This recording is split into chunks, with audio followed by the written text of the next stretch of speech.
খবর 24 সাথে আপনাকে স্বাগত। নতুন নতুন খবর জানার জন্য আমাদের চ্যানেলে চোখ রাখুন। ডাঙ্কি শাহরুখের এই বছরের 3 নম্বর ছবি। শাহরুখ অনুরাগীরা ছিলেন অভিনেতার হ্যাট্রিকের অপেক্ষায়। বছরের শুরুটা করেছিল পাঠানের মাধ্যমে তিনি। মাঝামাঝি সময়ে মুক্তি পায় জওয়ান, বছরের শেষে ডাঙ্কি। প্রথম দুটি ছবি বক্স অফিসে নজির গড়েছিল। আশা ছিল ডাঙ্কিও সেই পথেই হাঁটবে। অন্যদিকে প্রচ্ছন্ন প্রতিদ্বন্দ্বিতা রয়েছে প্রভাসের ছবি সালারের সঙ্গে। 21 তারিখ ডাঙ্কি মুক্তি পেয়েছে। একদিন বাদে অর্থাৎ শুক্রবার 22 তারিখ মুক্তি পেল সালার।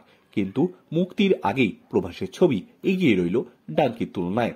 চলতি বছরে ব্যবসার নিরিখে প্রথম স্থানে জওয়ান, পাঠান দ্বিতীয় স্থানে এবং অ্যানিমাল তৃতীয় স্থানে। তারপর যথাক্রমে টাইগার 3, জওয়ান, গদর 2, আদিপুরুষ। অন্যদিকে প্রথম দিনে ব্যবসার নিরিখে জওয়ান আয় করেছিল 65 কোটি টাকা, অ্যানিমাল দ্বিতীয় স্থানে, সেই ছবি 60 কোটি টাকা আয় করে প্রথম দিনে। তৃতীয় স্থানে পাঠান আয় করেছিল 57 কোটি টাকা।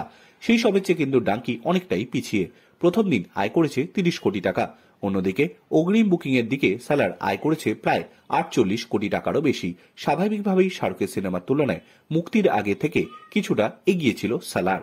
কিন্তু এখন দেখার বিষয় আগামী কয়েকদিনে ভক্তদের মধ্যে ডাঙ্কি নিয়ে উন্মাদনা তৈরি হয় কিনা এবং বছরের শেষেও বলিউডের বাদশা শেষ হাসি হাসেন কিনা, ভক্তরা সেই দিকেই তাকিয়ে।